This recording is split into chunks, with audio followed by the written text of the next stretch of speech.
Tardes. Bienvenidos a nuestra sexta y última jornada del ciclo de webinars Comunicación Estratégica en Entornos Inciertos, organizado por los posgrados de la Facultad de Comunicación de la Universidad de La Sabana, bajo el patrocinio de la Maestría en Comunicación Estratégica y la especialización en Gerencia de la Comunicación Organizacional. Estamos muy contentos y agradecidos por su receptividad ante esta propuesta de contenidos que compartimos desde hace 6 semanas y que gracias a ustedes, a su presencia, a su asistencia, a su disciplina, a sus preguntas, a sus comentarios, ha sido posible. Han sido ustedes quienes le han dado vida a estos encuentros. Y confiamos en que apenas este sea un inicio o el primer pasito de una serie de iniciativas que pondremos a su disposición en pro de abonar a la necesaria reflexión, el necesario diálogo y la necesaria formación. Bien, la semana pasada hablamos de la comunicación en entornos ubicuos, y en ese marco, junto a la incertidumbre, la crisis y el cambio inherentes a la coyuntura, se perfiló un cuarto elemento de conjunto: la tecnología. Ciertamente, la tecnología ha estado presente desde siempre en nuestras vidas, y esa presencia se ha ido haciendo cada vez más intensa con el paso del tiempo, sobre todo si lo vemos desde la perspectiva de la digitalización de las actividades en casi todos los ámbitos: en lo personal, en lo familiar, en lo académico, en lo laboral. Pese a eso, me atrevería a afirmar que jamás, ni en el mejor ejercicio de imaginación, hubiésemos pensado en una transición tan abrupta como la que estamos viviendo en estos momentos, donde prácticamente hemos tenido que migrar y volcarnos por entero al entorno digital con, digamos, un ingrediente más: el ingrediente de tener que vivir todas esas actividades, lo personal, lo familiar, lo académico y lo laboral, mediatizado por lo digital, pero además dentro de un mismo espacio, nuestras casas, con todas las implicaciones que eso tiene en términos de cambio de hábitos, de rutinas y de relaciones de convivencia. Y es por eso que esta sexta jornada, esta sexta y última conferencia, lleva por título COVID-19, una oportunidad para la neuroconvivencia digital, y estará a cargo del profesor Mario Huertas. El profesor Mario Huertas es neurolíder gerencial con una amplia experiencia de más de 30 años, tanto en empresas como en organizaciones públicas, privadas y sin ánimos de lucro, en las cuales ha liderado equipos de alto desempeño y de alto rendimiento, tratándose de la gestión de sistemas de información de marketing y comunicaciones y planes prospectivos estratégicos desde la psicología económica, la prospectiva estratégica y la neurociencia aplicada a los negocios. Entonces, esta tarde tendremos al profesor Huertas como nuestro conferencista. Como siempre, ya ustedes conocen la dinámica. Él hará su presentación. A lo largo de su exposición esperamos con todo gusto sus preguntas, las cuales pueden consignar a través del chat o a través del espacio de preguntas y respuestas. Una vez que él concluya su exposición, pues compartiremos con él esas preguntas y tendremos un intercambio. Les recordamos que la sesión será grabada y se las haremos llegar a través de correo electrónico, y para todas aquellas personas que pudieron asistir a las 6 conferencias, pues también les haremos llegar el certificado respectivo. Sin más preámbulos, los dejo en el uso de la palabra al profesor Mario Huertas. Profesor, bienvenido. Muchísimas gracias por aceptar la invitación. De verdad es muy grato tenerlo con nosotros y que además sea usted quien cierre esta jornada. Doctora Gribalca, ¿me escuchan? Sí, señor, le escuchamos fuerte y claro. Muy buenas tardes, es un placer estar con ustedes, estar en la Universidad de La Sabana, con alumnos y con profesores de la universidad y seguramente con empresarios que hacen honor a todo lo que pueden desarrollar y aprenden en la universidad. Lo único que lamento es no poder asistir al campus, ese campus tan hermoso que ustedes tienen, que en algunas oportunidades he tenido el- la, la fortuna de estar dictando clases allá. Bueno, este es un tema que nos toma por sorpresa, pero que afortunadamente desde la neurociencia podemos entender e interpretar y que nos está dando muchas herramientas para poder abordar las problemáticas que hoy están viviendo nuestros clientes, nuestros familiares, nuestros hijos. Entonces, no sé si alcanzan a ver el material o tengo que volver a subirlo. Sí, sí, vamos a subir nuevamente la presentación. Listo. Entonces, busquemos aquí presentación. Listo. Allí sí se ve. Sí, señor, ya le vemos, sí. Okay. Bueno, entonces, como bien lo decía doctora Gribalca, nuevamente mil gracias por su invitación, por compartir esta hora con ustedes. Y le hemos denominado a esta charla, que en esencia partió de un artículo que ustedes después en la dirección que ven ahí pueden consultar, Neuroconvivencia Digital. Y de hecho, la promesa de esta charla y de este artículo es pasar del distanciamiento social, que además me parece que es muy fuerte frase y muy fuerte verbo, a la cercanía mental. Creo que esa es la oportunidad que nos brinda las tecnologías hoy, donde realmente no importa dónde esté nuestro cuerpo, porque nuestra mente puede estar en cualquier parte del mundo. Entonces sigamos aquí con la presentación. Esto es básicamente lo que nosotros somos. Ya nos ha comentado la doctora Gribalca, somos una empresa de perspectiva de marketing, neurociencia aplicada a los negocios. Y trabajamos desde la psicología económica, la neurociencia y la perspectiva. Entonces, el temario que voy a desarrollar hoy son cuatro grandes temas que son nuestro cerebro, la depresión, la ansiedad, la resiliencia como fortaleza psicológica y la neuroconvivencia digital. Necesitamos tener estos antecedentes para poder llegar a entender un concepto que me parece que es muy importante y que hoy empieza a tener mucha fuerza, que aparece más o menos en el 2017, que es digital.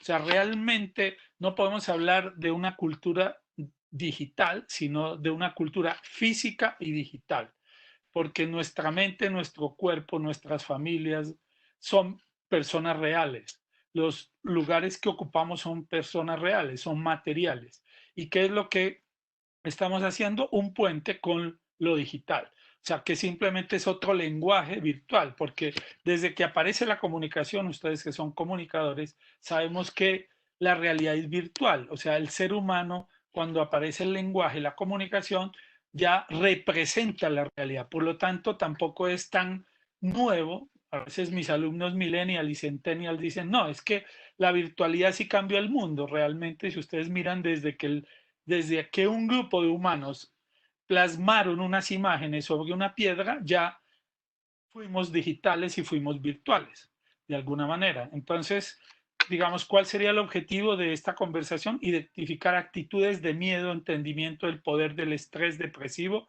para convertirlo en un estrés productivo que asume riesgos y lo supera, activando la mente ganadora a través de experiencias digital. Entonces, quiero que ustedes se guíen muy bien este concepto. Yo realmente ya no hablo de digital, hablo de digital, que es físico, tangible, que pasa por los sentidos, y digital porque utiliza los medios digitales.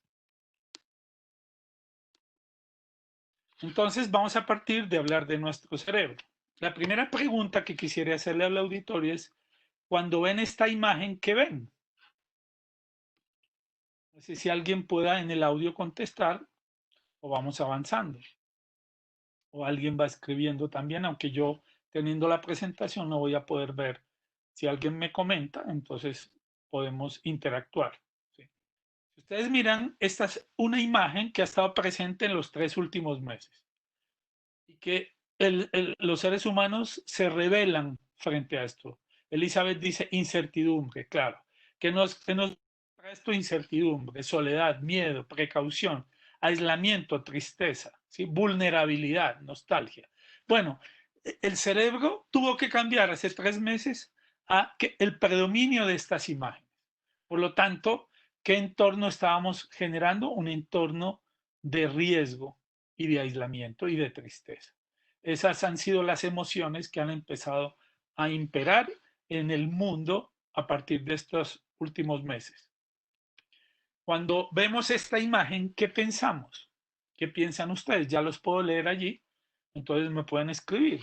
En principio, cuando yo hago esta pregunta, ¿qué me dicen los auditorios? Distanciamiento, temor, limitación, contagio, ¿sí? O sea, si ustedes miran, esto confirma simplemente la incertidumbre, como dice Santiago, ¿sí? Incertidumbre, como dice Sebastián, ¿sí?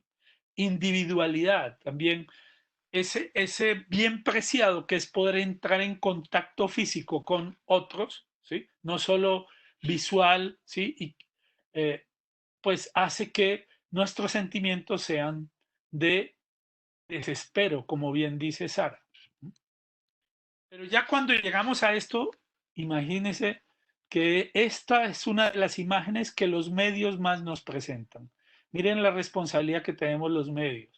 Mi pregunta, después de ver tantos telenoticieros, tantos periodistas, tantos comunicadores y tantos inexpertos, no, estas imágenes, ¿qué me están diciendo? Me están provocando, ¿sí? Impotencia, me están provocando pérdida, sufrimiento, ¿sí? Pero además sin poder cumplir los rituales que nos permiten elaborar el duelo. Entonces, miren que finalmente en nuestro cerebro, ¿qué áreas se están activando? Las de la muerte, las de la depresión, ¿cierto? Que están muy asociados con el cortisol, ¿sí? Por lo tanto, estamos generando sufrimiento y estrés. Ahora, miren, cuando vemos esto, ¿qué podemos sentir? ¿Qué estamos viendo allí? Posiblemente alguien me decía añoranza, ¿sí?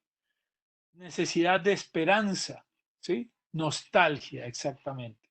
Entonces, ¿cómo, de todas maneras, si nosotros desde la comunicación podemos ya empezar a generar ese ambiente physical, digital, ¿cierto? Donde podemos compensar esas imágenes que acabamos de ver con estas imágenes que podemos permitirle a nuestro cerebro. Ahora vamos a hablar de la amígdala, podemos generar compensación. ¿Qué es lo interesante de la mente humana?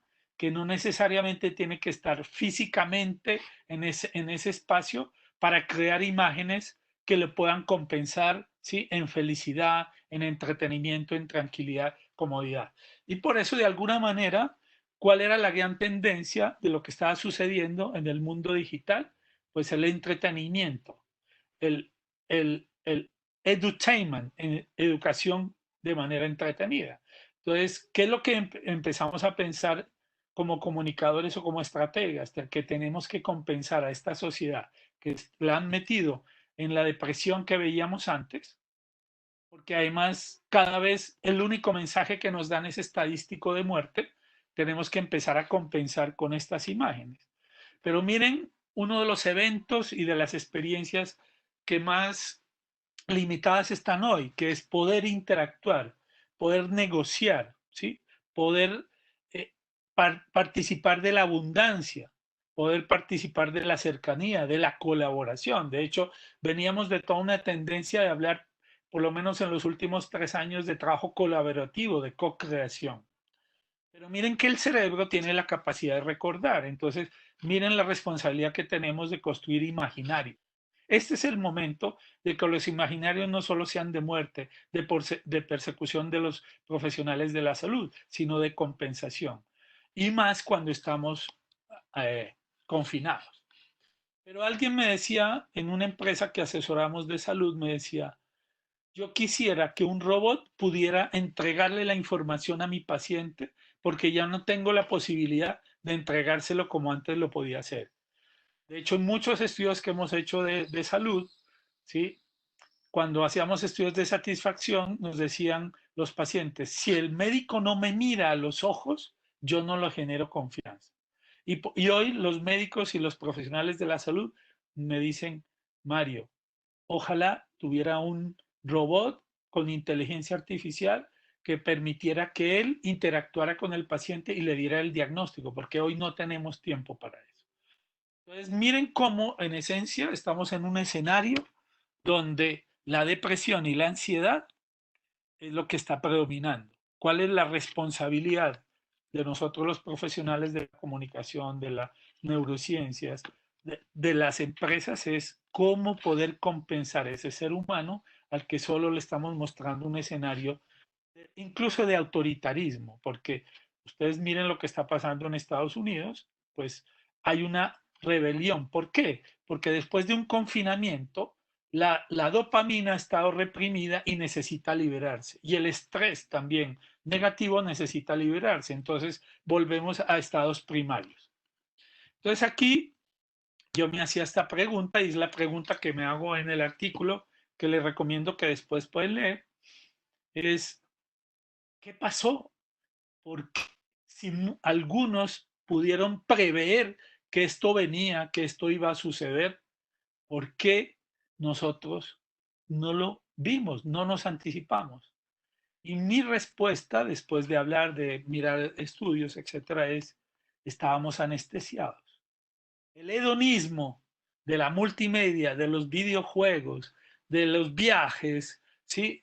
Del salario emocional, nos metió en un mundo que no pudimos anticiparnos, ¿sí?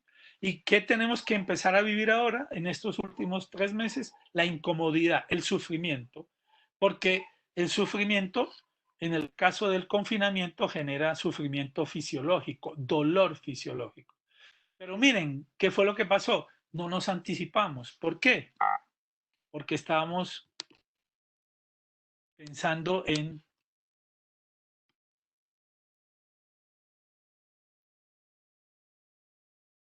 Piensen ustedes en qué estábamos pensando. Estábamos pensando en los videojuegos, ¿sí? Los viajes, el hedonismo, los fans, ¿sí? ¿Y qué pasa? Según Ginás, ¿qué es lo que nos ha enseñado? Nos dice, la gran capacidad del ser humano no es pensar, es predecir. Nuestro cerebro está diseñado para predecir.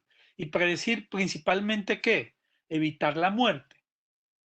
Pero a veces lo confundimos, lo metemos en un escenario de sensaciones, ¿cierto? Que le impide anticiparse. ¿Sí? Cuando en esencia, genéticamente, evolutivamente, ¿sí? Y social y culturalmente, nuestro cerebro siempre está prediciendo porque tiene una capacidad, una plasticidad cerebral, millones de neuronas que siempre que están en contacto con el entorno y con su mundo interno pueden anticiparse y todo su aprendizaje está principalmente desarrollado para eso. Entonces miren cómo, ¿sí? ¿Qué tenemos que volver a hacer de manera consciente y no solo intuitiva? Anticiparnos, mirar la intencionalidad y a partir de eso actuar. Y aquí entonces también invoco a Kahneman. Kahneman, ¿qué nos dice? Nosotros tenemos dos tipos de pensamiento, el rápido y el lento. El rápido, que le llama el sistema 1, es ágil, intuitivo, práctico, automático, emocional, mientras que el lento es racional, lógico, deductivo, estructural. Pero ¿cuál gobierna? Posiblemente cuando somos niños, que traemos muchos niveles instintivos e intuitivos, pues de hecho nos gobierna eso. En la medida en que vamos socializando, vamos aprendiendo, empezamos a desarrollar nuestro pensamiento, nuestra corteza cerebral y empezamos a reflexionar. Pero ¿quién gobierna usualmente nuestra conducta? Pues el intuitivo. Y eso a veces nos impide, ¿cierto? Reflexionar, razonar y encontrar nuevas soluciones. La pregunta es si en las estrategias que nosotros trabajamos en el mundo digital nos centramos básicamente en ese pensamiento intuitivo, práctico, emocional, o realmente estamos proponiendo caminos, nuevas formas de encontrar soluciones. Miren cómo todos estos científicos han tenido que trabajar a velocidades imposibles de cumplir, a tiempos imposibles de cumplir. Pero como en este momento es un problema generalizado, hemos tenido que eh, reaccionar de manera muy rápida, aunque muchos quieren seguir pensando en esa situación hedonista de que aquí no está pasando nada y generando una negación. Entonces, ¿qué es lo que ya nos enseña nuestro cerebro? Nuestro cerebro nos enseña que él es cómodo. Como es cómodo, ¿sí? A veces no se hace preguntas que no, que le generan estrés. Por lo tanto, a veces está tan descuidado que no puede, no puede conectarse con la realidad o la evade. Y entonces vamos a ver ciertas conductas que se presentan en este escenario de, de coronavirus.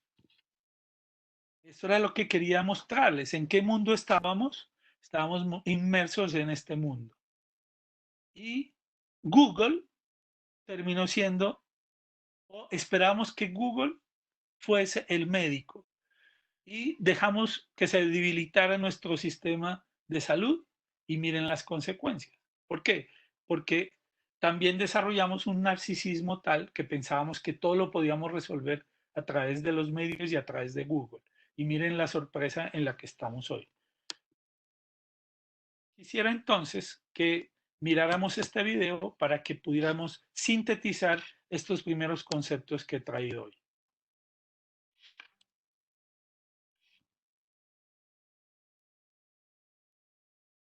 ¿Se están escuchando o no? Todavía no. Es un conjunto de núcleos y neuronas localizadas en la profundidad de los lóbulos temporales.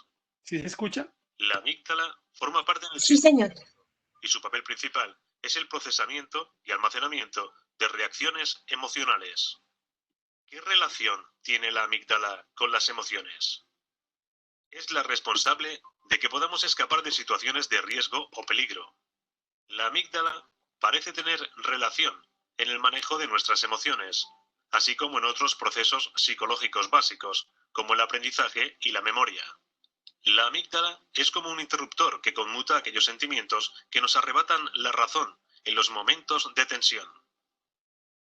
El secuestro por la amígdala es un término acuñado por el psicólogo Daniel Goleman, autor e investigador en el campo de la inteligencia emocional, que hace referencia a una explosión emocional que sobrepasa los límites emocionales habituales en el individuo.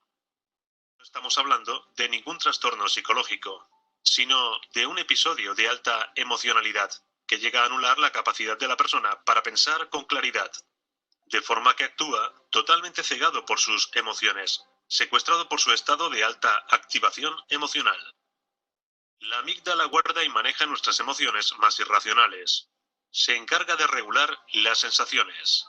La amígdala nos ayuda a buscar la estrategia necesaria para solventar una situación de estrés, miedo o peligro y nos da una visión equilibrada de lo que sucede a nuestro alrededor. En definitiva, es la parte del cerebro que permite que no nos dejemos llevar por el pánico y la ansiedad. La amígdala prepara una reacción emocional ansiosa e impulsiva, pero otra parte del cerebro se encarga de elaborar una respuesta más adecuada. El regulador cerebral que desconecta los impulsos de la amígdala parece encontrarse en el extremo de una vía nerviosa que va al neocórtex, en el lóbulo prefrontal. El área prefrontal constituye una especie de modulador de las respuestas proporcionadas por la amígdala y otras regiones del sistema límbico, permitiendo la emisión de una respuesta más analítica y proporcionada.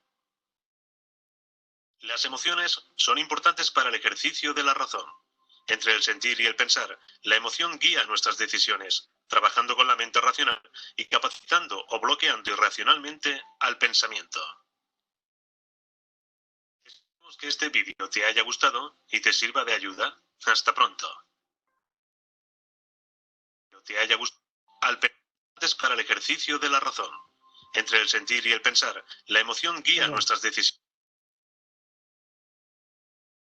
Entonces, ¿qué podemos deducir de aquí? Que si estamos en un escenario de confinamiento, ¿qué área de la amígdala es la que más se activa? La ínsula, donde está el cortisol, esas endorfinas y esas hormonas que nos ponen en alerta. Pero si mantenemos el estado de alerta y no compensamos con el núcleo accumbens, donde está la dopamina, que es la que nos relaja, ¿qué pasa? Pues generamos unos momentos muy agresivos, de mucha tensión y obviamente, si ustedes han visto, desafortunadamente, podemos nos han presentado muchas estadísticas donde nos muestran cómo esta situación de tensión que no ha sido resuelta de manera adecuada entre los integrantes de una familia o del trabajo, incluso con las autoridades, porque no hay manera de compensar esa tensión, ¿sí? Entonces, pues nos generan situaciones muy difíciles. Aquí viene una segunda responsabilidad nuestra y es cómo buscar que esa balanza hormonal, ¿sí?, de testosterona, dopamina, cortisol y endorfina se pueda equilibrar. ¿Para qué? Para que al final la memoria, la corteza cerebral pueda reflexionar y llevar a su memoria experiencias gratificantes y no solo de sufrimiento. Por eso no estoy, ya es una posición personal, no estoy de acuerdo con tantos programas, con tanta intensidad que solo nos muestran estadísticas y solo nos hablan del monotema del coronavirus, cuando el ser humano hoy necesita mucha más humor, mucha más compensación, mucho más caminos de solución. Y aquí traigo un concepto de Kevin Roberts, que seguramente ustedes lo han oído, que es un CEO de publicidad, uno de los primeros que empezó a trabajar con neurocientíficos, y nos hace esta reflexión, dice, nuestro cerebro-mente, en su objetivo de sobrevivir, revivir y prosperar, crea la posibilidad de cooperación social y tiene la posibilidad, la capacidad de construir herramientas y armas de mayor complejidad a partir de sus opciones de huir o luchar. Si nosotros la temática que manejamos es siempre de dolor, de sufrimiento, de tensión, pues, ¿qué es lo que encontramos? Pues lo que hemos encontrado en este puente, tanta gente maltratando a sus familiares o tanta gente escapando de las normas porque no tienen herramientas que les permitan generar una armonía y un equilibrio. Allí el mundo digital, que hoy es la herramienta principal con la que nos conectamos en el mundo, tiene una tarea muy importante que hacer. Y también revisando un estudio que hizo hace poco la Universidad de Missouri, que nos muestra que en la sociedad, en las ciudades de mayor presión demográfica, el cerebro logra un mayor tamaño.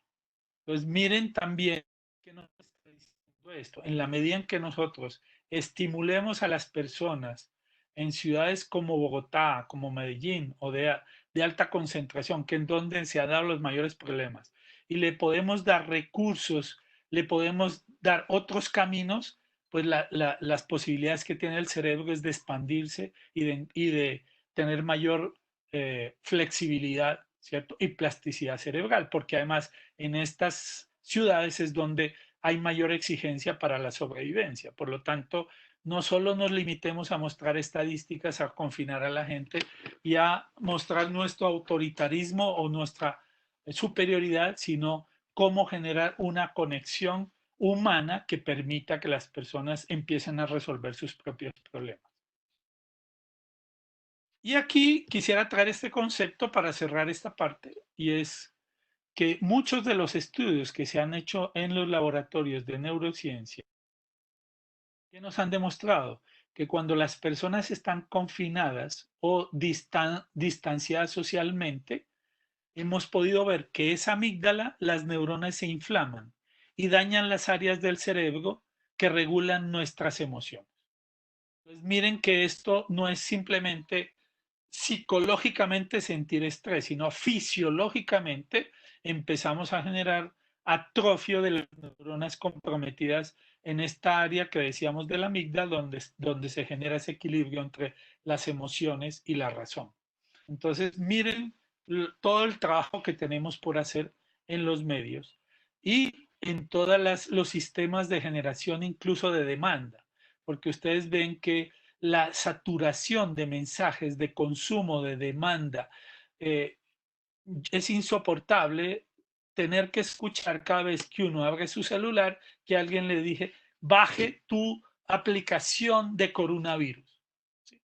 Digamos, los cerebros más sanos que lo que hacen lo niegan y huyen de esos, pero los cerebros que están más tensionados es una presión más que le estamos ingiriendo a esa persona. Por lo tanto, mi primera propuesta es, necesitamos integrar nuestra mente intuitiva y racional y así recrear una nueva y sostenible forma de humanidad y solidaridad. La gran responsabilidad que tenemos las personas que lideramos o las personas que tenemos cierta educación y cierta capacitación es por lo menos buscar ese equilibrio y no satanizar a veces la impulsividad de las personas. Ahí es donde tenemos que tomar distancia, ahí es donde el pensamiento lento debemos hacer que surja, porque si reaccionamos de manera intuitiva, agresiva, ¿sí? Y visceral, pues realmente no favorecemos para nada la situación y realmente es cuando lo que hacemos es poner más fuego en la hoguera y no vamos a resolver nada. Por lo tanto, yo de alguna manera entiendo tantos memes que hoy la gente comparte porque el humor permite que esa dopamina se active y poder compensar ese escenario negativo en el que estamos viviendo y poder traer esas sonrisas que veíamos al principio. Por lo tanto, ¿qué es lo que debemos propiciar? Plasticidad cerebral.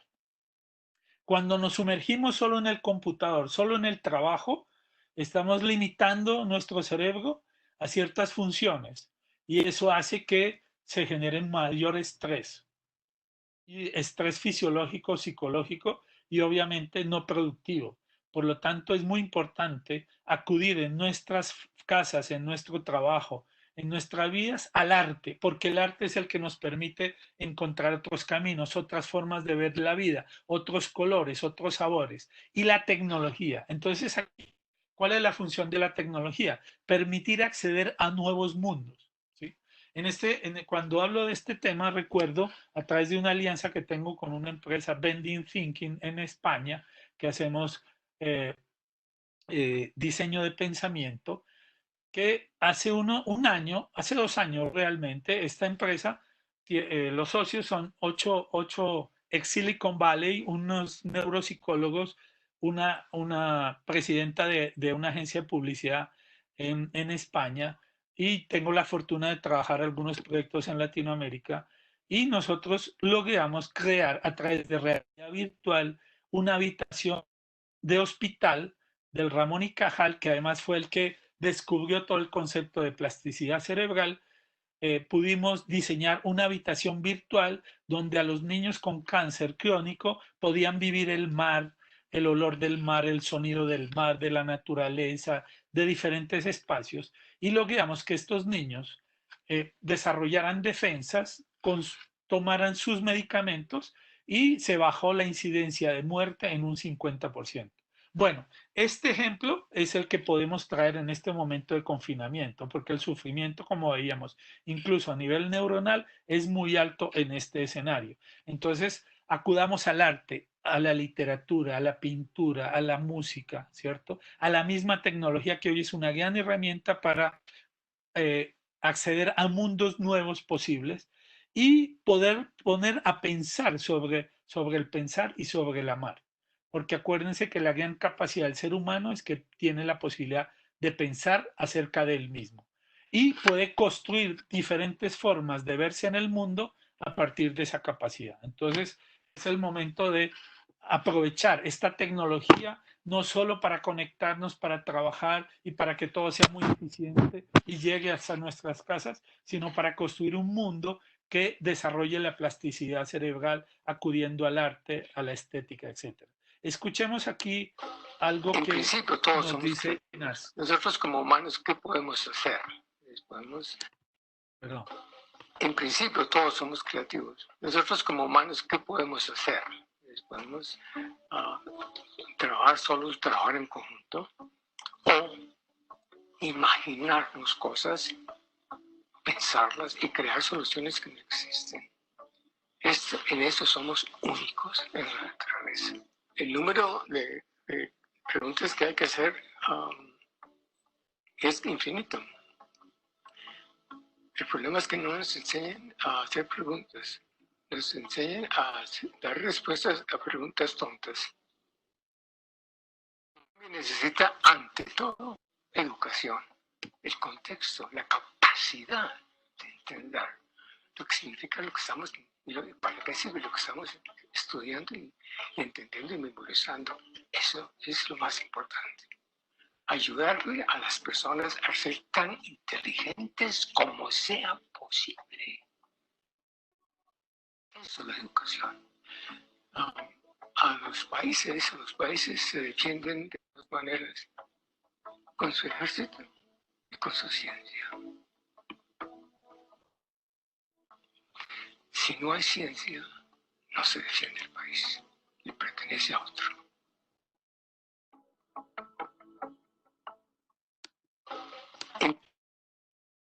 Entonces, miren qué nos está proponiendo Ginás. Este es un momento de hacer diferentes preguntas. Cuando yo miro a veces las entrevistas en los medios, las preguntas son las mismas, los comentarios son los mismos, las afirmaciones son las mismas. Hablan de temas que a veces ni siquiera conocen.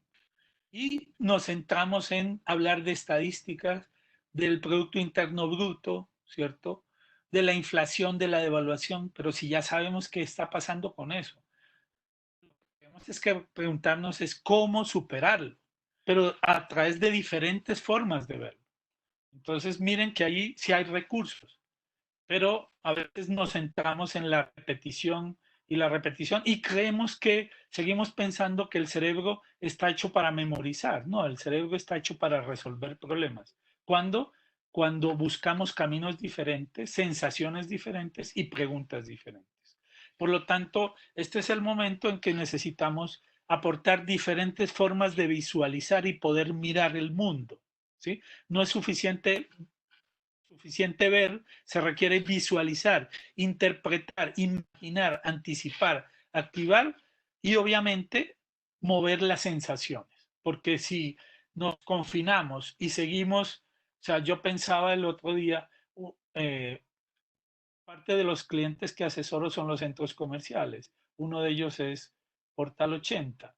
Y veíamos como familias que habitan en 100 metros, 7 personas, obviamente los centros comerciales en qué se convirtieron, en todo lo que no tienen en su casa.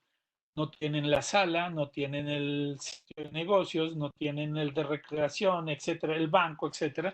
Entonces, ¿qué veíamos? Que personas llegaban desde las 8 de la mañana hasta las 12 de la noche, porque ahí sucedía toda su vida social y toda su vida productiva.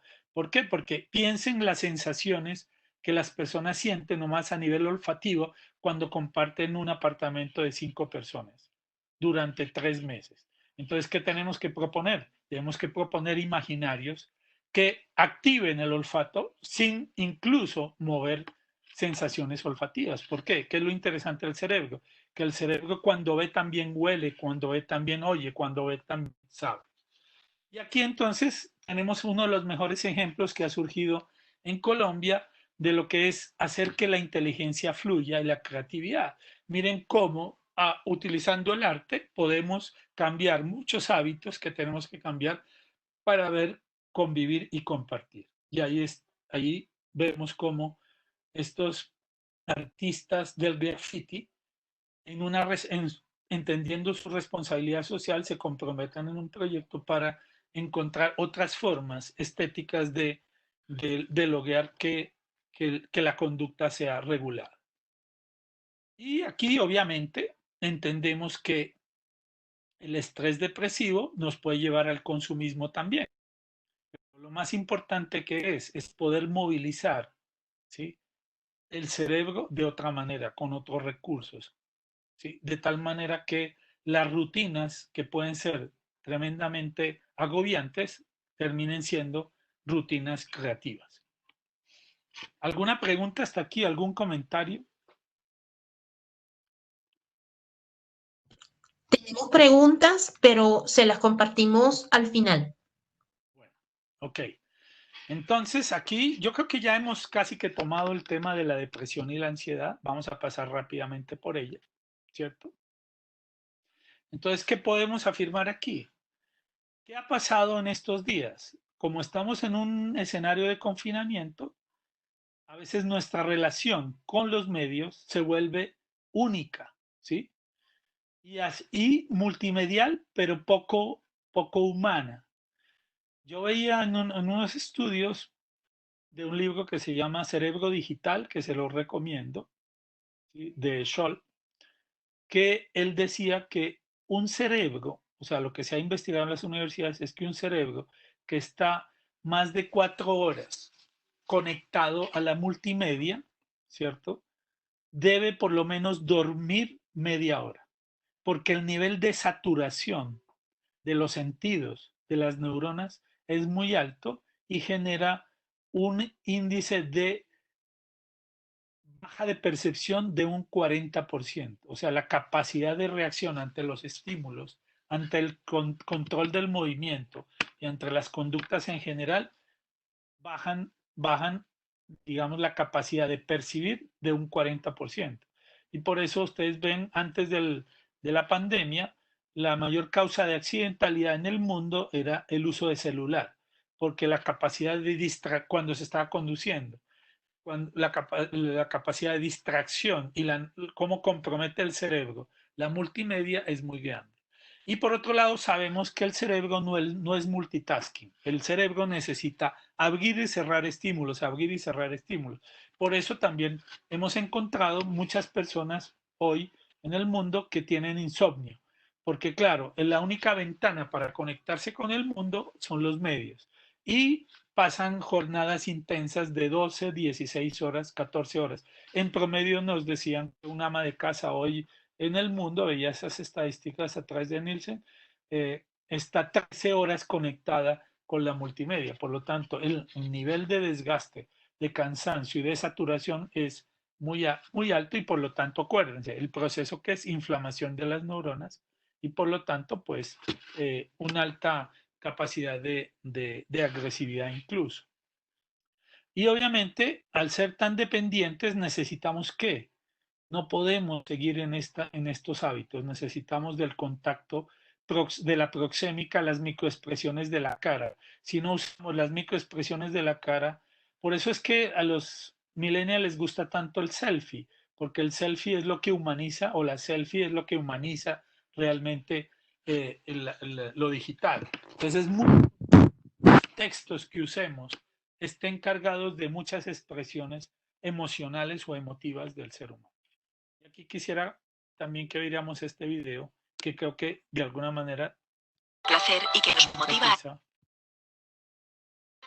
Una de las cosas que más nos gusta a los seres humanos es ganar. Ya sea cazando mamuts, jugando al Risk, ligando en una discoteca, llegando a la luna o guerreando. El ansia de competir y ganar ha sido el motor que nos ha permitido ser lo que somos. Este impulso nos hace caminar por una hoja de doble filo. Por un lado colaboramos con los demás, logramos objetivos comunes, mejoramos el entorno. Por el otro, somos egoístas, buscamos el beneficio personal. Entre ambos extremos intentamos mantener un difícil equilibrio. Sin embargo, la lucha constante entre nuestro ángel y demonio particulares tiene su origen en una simple cuestión fisiológica. Cada vez que ganamos, nuestra bioquímica cambia. Segregamos una hormona, la testosterona. Esta, a su vez, hace que aumenten los niveles de dopamina, un neurotransmisor que activa los circuitos neuronales con que elaboramos nuevos planes, objetivos y estrategias. Ganar hace que nos preparemos para volver a ganar. Además, la dopamina activa nuestro circuito de recompensa, el centro desde donde sentimos placer y que nos motiva a repetir. Si hemos ganado una vez, querremos ganar más. Los receptores de testosterona aumentarán en número y, la próxima vez, la experiencia será todavía más gratificante. El éxito, pues, es como una droga. Nos hace sentir bien, elimina los miedos, la ansiedad y la depresión. Mejora las capacidades cognitivas, nos hace más creativos. Es algo que todos buscamos. Al fin y al cabo, comparte circuitos cerebrales con el sexo. Pero ojo, también son los mismos que usa la cocaína. Y aquí es donde aparece la otra cara de la moneda. Porque cuando llevamos mucho tiempo ganando, nuestro cerebro corre el riesgo de intoxicarse. Un exceso de testosterona y dopamina puede hacer que nos obsesionemos con el éxito. Cuando eso pasa, la planificación y la búsqueda de placer se cronifican. Ya no importarían tanto los objetivos iniciales, y podría aumentar nuestro egocentrismo y reducirse la empatía. Dejaríamos de estar conectados con las personas que nos rodean. Incluso podríamos llegar a olvidar que alguna vez lo estuvimos. Podríamos engancharnos al éxito, al triunfo, a la sensación de poder. El mito del jefe déspota podría no ser un cliché sin fundamento. Algunas personas acostumbradas a estar en puestos altos de todo tipo de jerarquías podrían mostrar una mayor tendencia a hacer trampas y a ser poco críticos con ellos mismos. Los experimentos así lo indican. El estudio de la bioquímica del cerebro parece señalar que, efectivamente, el poder corrompe. Esta adicción podría estar afectando a miles de personas en el mundo. Y algunos de ellos tendrían en sus manos el destino de otros cientos de millones de personas.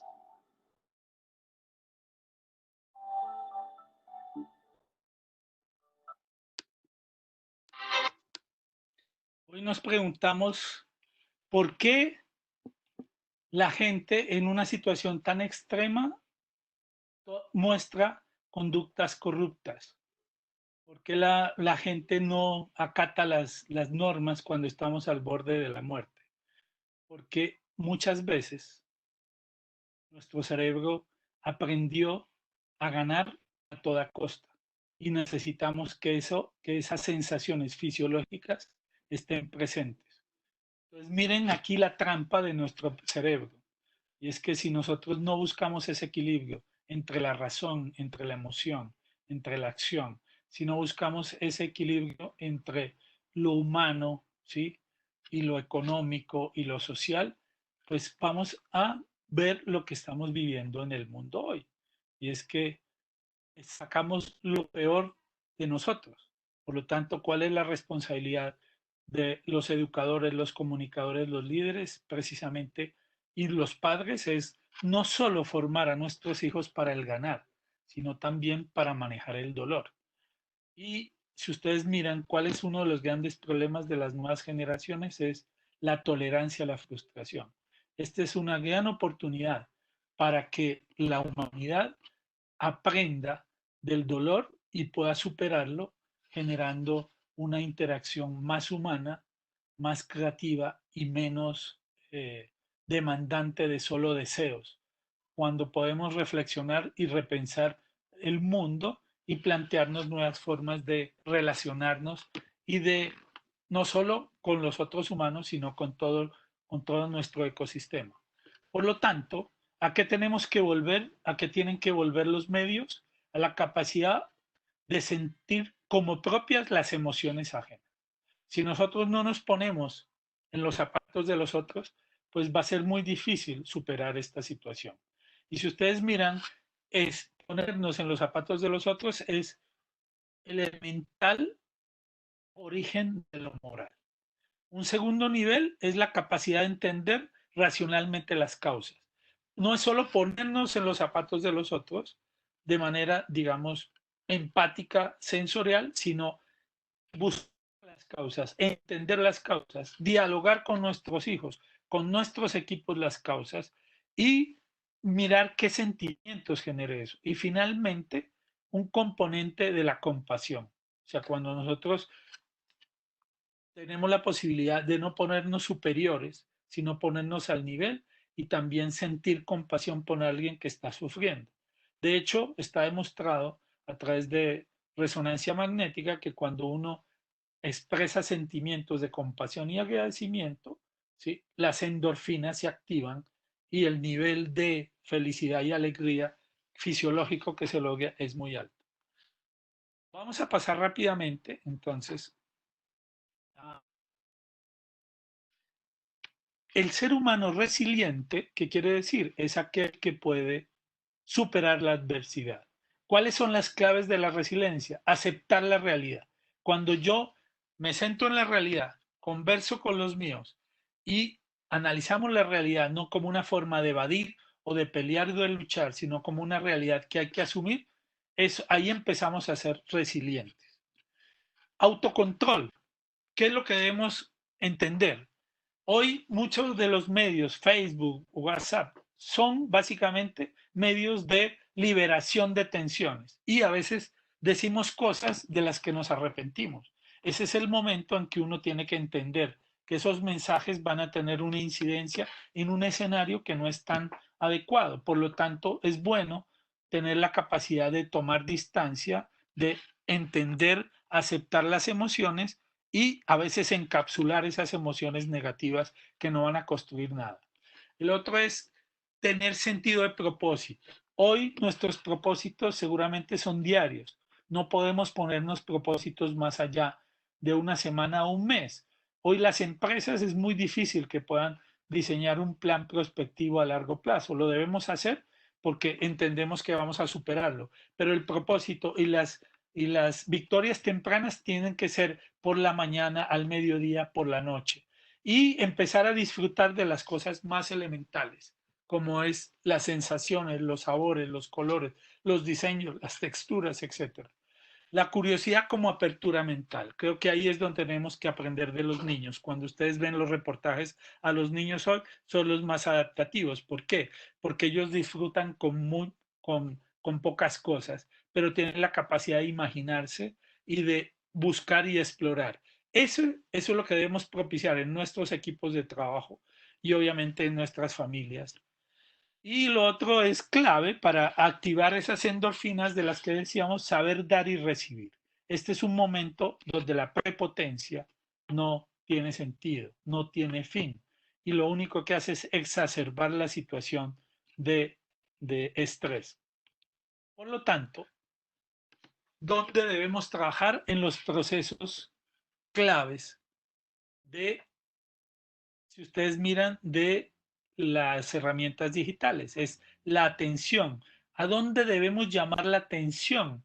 No solo al estrés, a las estadísticas, al sufrimiento. Debemos llamar la atención también a la compensación, a la humanidad, ¿sí? A la forma de ver el mundo de otra manera. ¿Para qué? Para que apelemos a esos aprendizajes, a esas percepciones positivas y no solo negativas.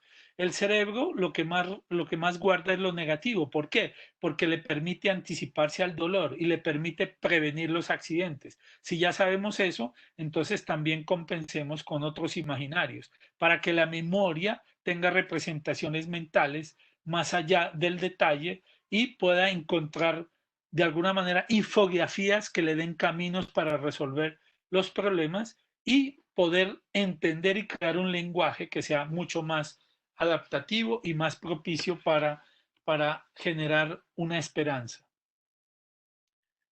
Aquí les voy a dejar el material.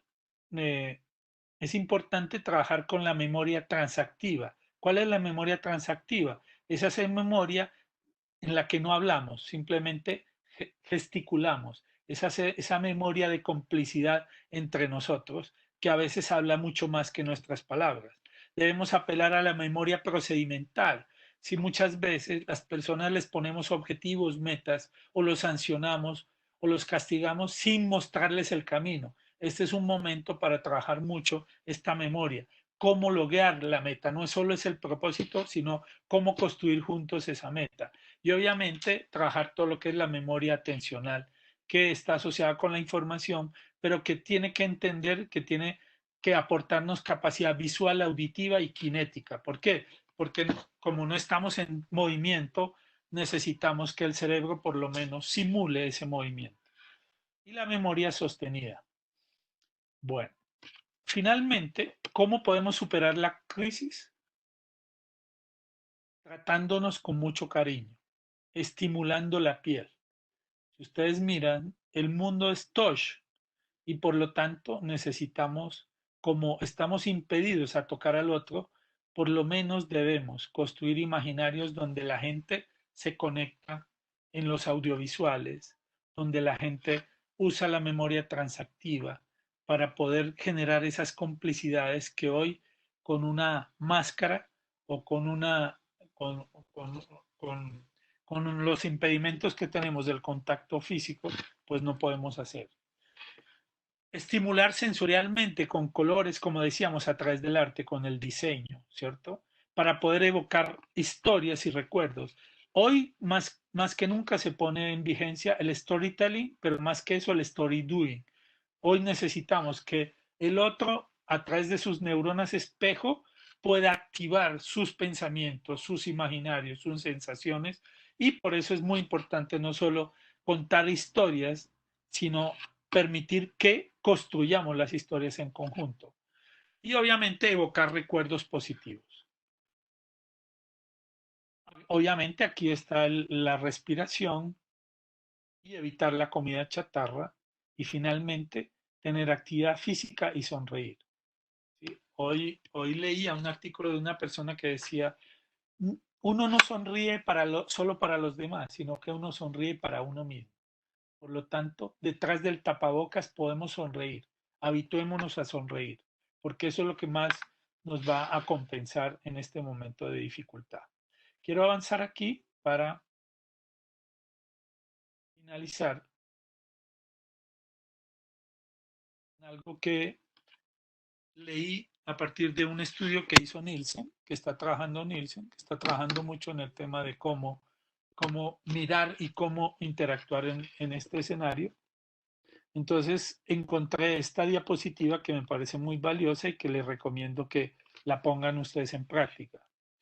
Es lo que el cerebro necesita: disminuir circuitos de miedo, ansiedad y estrés, activar circuitos de placer, disminuir la incertidumbre. ¿Cómo? Con propósitos diarios, no con propósitos inalcanzables, no con añoranzas que hoy no pueden ser realidad. Sentir comprensión, contar con información relevante y experimentar que no pierde. Acuérdense, lo que más gratifica al ser humano es el ganar. Y seguramente hemos perdido mucho, pero también hemos ganado. Yo, por ejemplo, cuando me escriben mis amigos de otras partes, me dicen, ¿cómo te sientes? Le digo, estoy reconociendo a mi familia, estoy reconociendo a mi hijo, a mi esposa, a mi hija. Y creo que eso es ganar.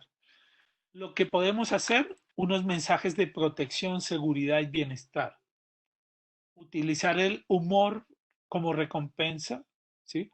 Y los recuerdos como historias que nos permiten sentir. Y también destaca situaciones en las que los consumidores tengan el control, que evoquen la normalidad. No tantas estadísticas, no tanta conversación de coronavirus, no tantos memes de coronavirus, sino de la vida normal. Escucha y entiende las emociones y las necesidades, resalta las estrategias de responsabilidad social en las que se está contribuyendo, prioriza la información más importante. No saturemos a la gente de información. Démosle la posibilidad de que lo atraiga, lo orientemos y lo lleve a la acción y no al parálisis. Y dale mayor peso a las ganancias que a las pérdidas. Espero con esta diapositiva haber sintetizado un poco la propuesta que traía hoy para ustedes. Ahora sí, quiero abrirme a sus preguntas. Muchísimas gracias, profesor Huertas. Ciertamente, pues la presentación ha puesto sobre la mesa temas interesantísimos que nos llaman a la reflexión en cada uno de los ámbitos, como lo decíamos en la introducción, en lo personal, en lo familiar, en lo laboral, profesional, y sin duda nos aporta muchísimo. Tenemos un par de preguntas para compartir con usted. La primera está enunciada así: ¿cómo manejar una situación cuando mi realidad es diferente a la realidad de un grupo con el que comparto y otra realidad la definida por el gobierno? Por supuesto, esto en el marco de la coyuntura que estamos viviendo por el COVID-19. Sí, le escuchamos. Sí. No le vemos, pero sí le escuchamos. Sí, ¿Ahí me están viendo? No. No, todavía no. Ahora sí. Bueno, entonces les decía que me puede leer la última parte, las dos últimas frases de la pregunta, que creo que ahí es donde está la pregunta. Sí, la voy a leer completa. ¿Cómo manejar una situación cuando mi realidad es diferente a la realidad de un grupo con el que comparto y otra realidad la definida por el gobierno? Bueno, voy a responder desde la neurociencia y es, realmente quien construye la realidad es nuestro cerebro. O sea, no hay realidades diferentes, siempre las realidades son diferentes. ¿Qué es lo que tenemos que hacer en nuestras vidas? Buscar puntos de conexión. Nadie interpreta la realidad de la misma manera, pero sí podemos llegar a puntos de contacto, ¿sí? Y de encuentro. Entonces, a veces nos ponemos en situaciones extremas y al ponernos en situaciones extremas o muy críticas, entonces pensamos que el otro está tan lejos que ni siquiera tomamos la actitud de acercarnos. Entonces, realmente lo que nosotros debemos hacer es buscar cuáles son los puntos de convergencia. Yo puedo ser, por ejemplo, muy crítico con el gobierno, pero sí puedo ver en el gobierno una intencionalidad positiva, que posiblemente no la veía antes, pero que veo que está muy bien intencionado. Entonces, ¿qué es lo que yo puedo hacer? Puedo, desde esa gran intención, preguntarme cómo yo podría solucionar eso y empezar a aportar. Por eso yo les decía, lo más importante hoy es el story doing. El story doing es no entrar a la crítica, al cuestionamiento, al Twitter, ¿sí? Y al WhatsApp que solo ironiza, si no necesitamos es ver dónde está el punto de convergencia. Mi experiencia ha sido que cuando me comunico de esa manera con diferentes líderes, con diferentes grupos, empezamos a encontrar un espacio de diálogo y de encuentro. Por lo tanto, yo creo que ahí el problema es cuando tomamos posiciones extremas y solo queremos interpretar la realidad desde nuestra visión. Eso es parte de la plasticidad cerebral, tratar de tender un puente y decir, bueno, pero este elemento que están hablando yo creo que es positivo. Si nos tomamos de ese elemento positivo, empezamos a tender puentes.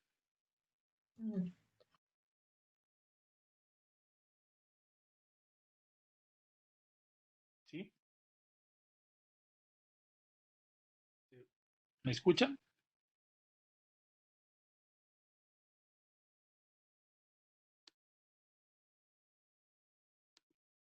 ¿Sí?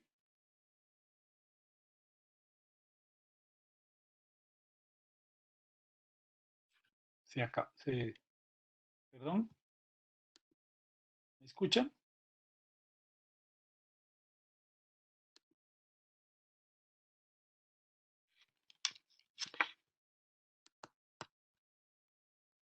¿Nos escuchan? Sí, ahí los vuelvo a escuchar. No sé si escucharon mi respuesta. Sí, sí, la respuesta a la primera pregunta la escuchamos. Ok, Tenemos entonces una segunda pregunta que dice así. sí. Dados los efectos positivos que puede tener la tecnología para equilibrar el estrés basal en el que estamos por el confinamiento, ¿cómo lo podemos equilibrar contra los efectos negativos que tiene la saturación por estar conectados mucho tiempo? Sí, bueno, en principio yo he estado trabajando hace ya varios años con el tema de gimnasia cerebral. Entonces, lo primero es tener la disciplina de poder hacer pausas activas, si lo hablamos más desde lo operativo y desde lo fisiológico. Pausas activas, como les decía, cuando estemos mucho tiempo en el computador necesitamos salir a caminar, respirar, hacer relajación. ¿Por qué? Porque las ondas cerebrales de mayor atención están saturadas y generan mucho cansancio. Entonces, fisiológicamente debemos dar una pausa porque la capacidad de productividad se baja y la capacidad de percibir, digamos, los estímulos y la realidad se baja, como les decía, hasta un 40%. Por lo tanto, el riesgo y la improductividad aumenta.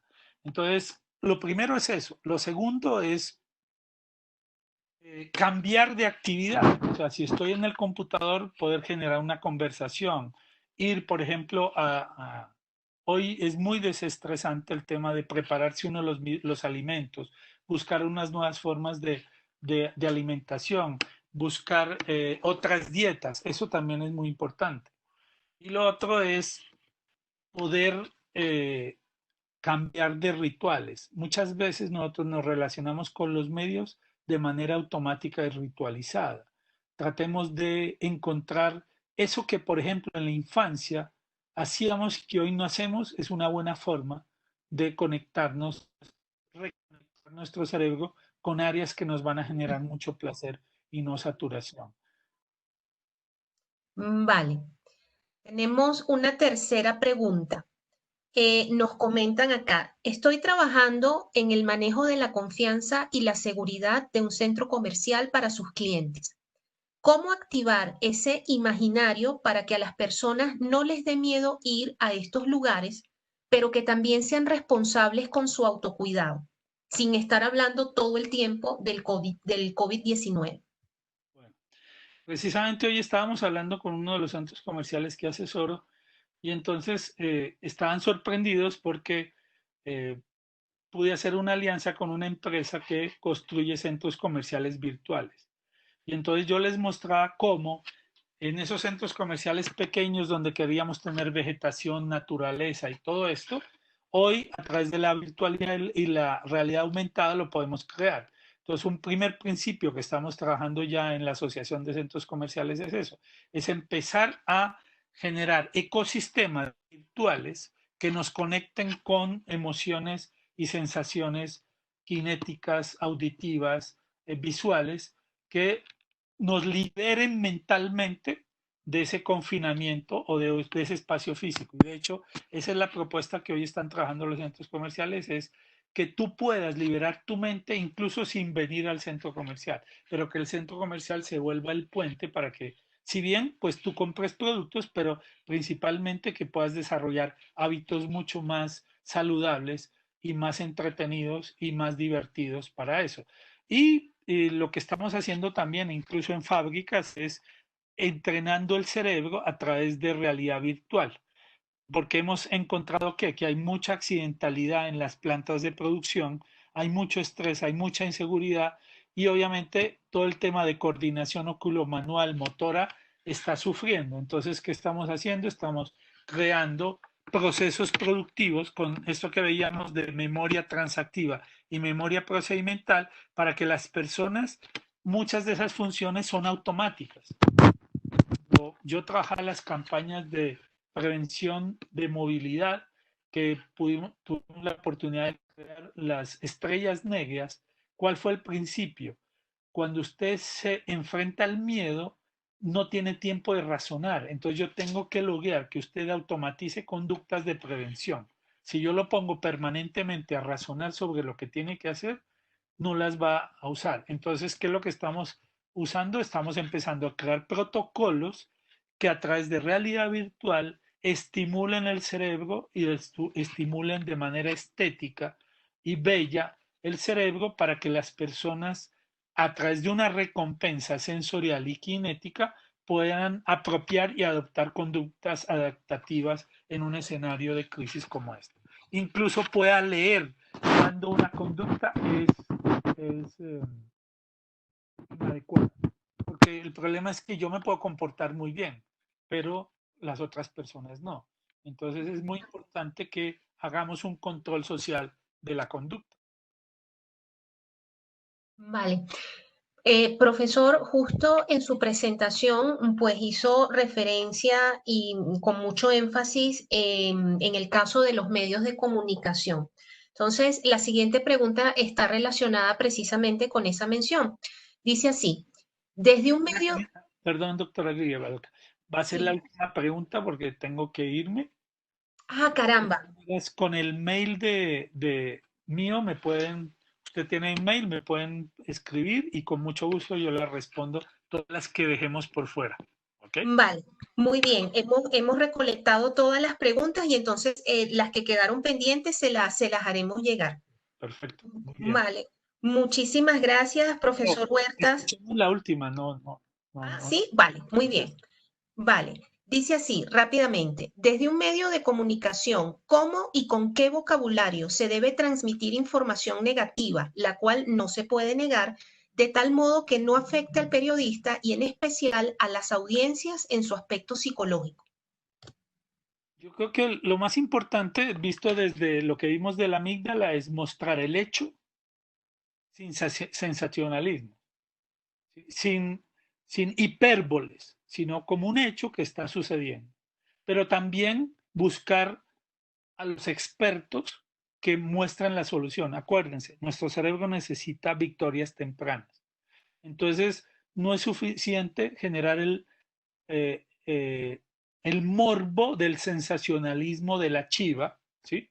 Sino declarar el hecho y también encontrar cómo las personas proponen resolver ese hecho, pero no en función del maltrato y la agresividad y lo instintivo, sino en función de mostrar un camino. Acuérdense, memoria procedimental. O sea, los seres humanos entendemos que hay errores, que hay accidentes, que hay problemas, ¿sí? Pero necesitamos que alguien nos haga un mapa. Por eso es que hoy hablamos tanto de mapas mentales. Entonces, ¿cómo construimos los mapas mentales? A través de la co-creación. Y ahí es donde es importante a los diferentes públicos proponerles qué tipo de soluciones generan. Y los seres humanos tenemos el cerebro tan complejo que podemos encontrar siempre soluciones. Porque ese es el otro pensamiento. Creemos que el cerebro es simple y elemental. No, el cerebro es muy complejo. Solo, como decía Ginás, haciendo las preguntas adecuadas o abriendo otro tipo de preguntas es que podemos descubrir las soluciones. Vale, muy bien. Pues entonces hay un par de preguntas que se quedaron pendientes, se las haremos llegar, profesor.